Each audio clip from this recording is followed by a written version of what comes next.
Everyone, welcome to my channel Stitching Box. आज के इस वीडियो में मैं आपके साथ एक इन्फॉर्मेशन शेयर करना चाहूँगी जो मेरी बहुत सी बहनों के काम आएगी। मुझे कुछ बहनों से मैसेजेस भी मौसूल हुए थे कि अगर पैडल वाली मशीन हम यूज़ करें तो उसकी स्पीड को किस तरह कंट्रोल किया जा सके कि वो एकदम से तेज़ ना हो जाए और बहुत स्लो भी ना हो। तो मैं आपको इसके बारे में इस वीडियो में गाइड करती हूँ। नॉर्मली मोटर से चलने वाली मशीनें जो हैं वो या तो इस फॉर्म में आप देखेंगी या डिफरेंट कंपनीज़ की जो होती हैं वो डिफरेंट शेप में होती हैं, लेकिन इन सब के साथ ये पैडल ज़रूर दिया गया होता है। जैक के साथ आपको इस तरह का पैडल मिलेगा। आर्म स्विंग मशीन जो होती है उसके साथ आपको ऐसा पैडल मिलेगा और सिंगर के साथ आपको इस तरह का पैडल मिलेगा। यहाँ से इसको दबाना है और मशीन चलना स्टार्ट हो जाएगी। ये देखिए, ठीक है। नॉर्मली गलती ये की जाती है कि इसका ये साइड है इसको पाँव के पंजे के नीचे रखा जाता है। मिसाल के तौर पे अगर हम इस अपना पाँव कंसीडर करते हैं इसे, ठीक है, तो ये आपकी एड़ी है और ये टो है, आपके पाँव की फ्रंट साइड है, ठीक है। इसको नॉर्मली इस तरह पाँव को रखा जाता है और इसको यूं कंट्रोल किया जाता है। ये सबसे गलत तरीका है क्योंकि इसमें आपका पाँव बिल्कुल इसके ऊपर है या वो उसको दबाने में, ये देखें, ये हवा में रहने की वजह से आपका इस पर कंट्रोल नहीं रहता। पाँव को इस पोजीशन में रखना है कि जिससे आपका पाँव कंट्रोल में रहे। जब पाँव कंट्रोल में होगा वो खुद ही पैडल को एडजस्ट कर लेगा। तो उसके लिए आप क्या करें, इसकी जो स्लोप है, पैडल की स्लोप को आप अपने पाँव के इस साइड पे रखें और आपके पाँव की जो एड़ी है, ठीक है, उसको आपने इसके ऊपर नहीं रखना, आपने ज़मीन पर रखना है, यहाँ पे रखना है आपने इसको, ठीक है। उसके बाद जब आप इसको प्रेस करेंगी तो ये देखें, ये आपके कंट्रोल में रहेगा। इसको आप अपनी मर्ज़ी से कम ज़्यादा इजीली कर सकती हैं, ठीक है। जब आपकी एड़ी यहाँ पर होगी, अगर वो डायरेक्ट यहाँ पर होगी तो इसको एक तो आप थकेंगी जल्दी क्योंकि आपका पाँव जो है वो कांस्टेंट स्ट्रेच में होगा।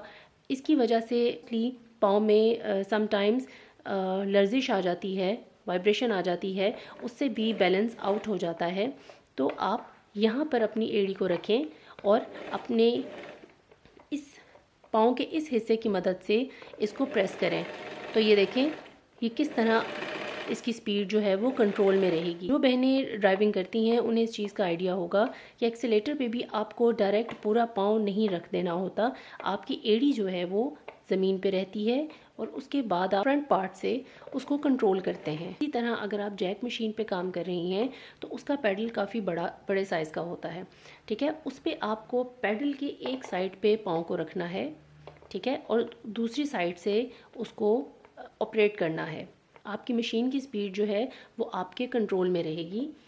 इस पे भी अगर आप इस तरह का पैडल यूज़ कर रही हैं सिंगर की दूसरी मशीन पे जो नॉर्मल डोमेस्टिक मशीन होती है, उसके लिए भी आप इसको पाँव की एड़ी को ज़मीन पे रखेंगी और उससे आप ऑपरेट करेंगी। ये देखें, उससे क्या होगा, एकदम से झटके से मशीन चलेगी भी नहीं, बहुत स्मूथ चलेगी और आराम से ही आप उसकी स्पीड को कम ज़्यादा कर लेंगी। इस मशीन में ऑलरेडी स्पीड बहुत लो होती है क्योंकि इसकी अगर हम फुल स्पीड भी करते हैं, इसकी फुल स्पीड भी बहुत ज़्यादा तेज़ नहीं है। इसी तरह अगर जैक मशीन में देखते हैं तो उसमें भी नंबर्स दिए गए होते हैं कि आपको स्पीड कम ज़्यादा रखनी है, कि अगर आप फुल पैडल प्रेस कर भी देते हैं तो स्पीड एक ख़ास हद तक जाती है जितना नंबर आपने सेट किया होता है। यहाँ से इसकी स्पीड को सेट किया जाता है।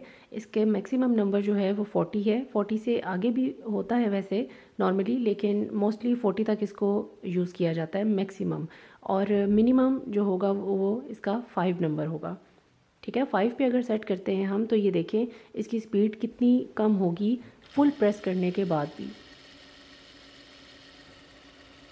और अगर हम इसकी स्पीड को बढ़ा देते हैं, 30 पे सेट कर लेते हैं, तो इसका ये मतलब है कि मैक्सिमम स्पीड आपको 30 मिलेगी और उसमें इसकी स्पीड इतनी होगी।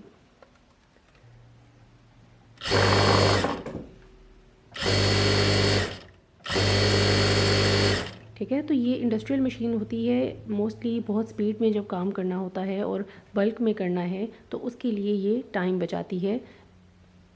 लेकिन इसके पैडल को हम इस तरह कंट्रोल कर सकते हैं।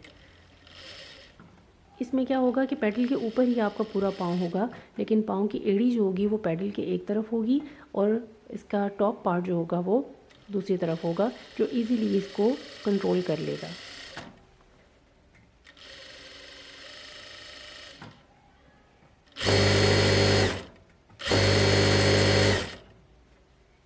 ठीक है। तो लेकिन जो डोमेस्टिक मशीन्स हैं वो फ्री स्पीड होती है, उसमें वो जितनी भी आप इसको प्रेस करेंगी उतनी स्पीड बढ़ेगी और कम होगी, उसमें आप सेट नहीं कर सकते स्पीड को।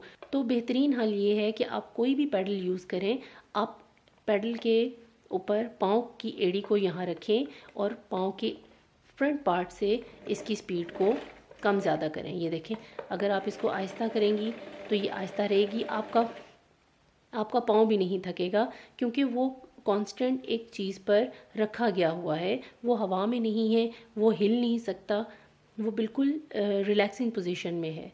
ठीक है। और उससे फिर आप इसको आराम से कम ज़्यादा इजीली कर सकती हैं। उम्मीद करती हूँ कि ये वीडियो आपके लिए बहुत इन्फॉर्मेटिव रही होगी। अगर वीडियो पसंद आए तो इसे लाइक करें और मेरे चैनल को सब्सक्राइब करना ना भूलें। अगली वीडियो तक के लिए बाय।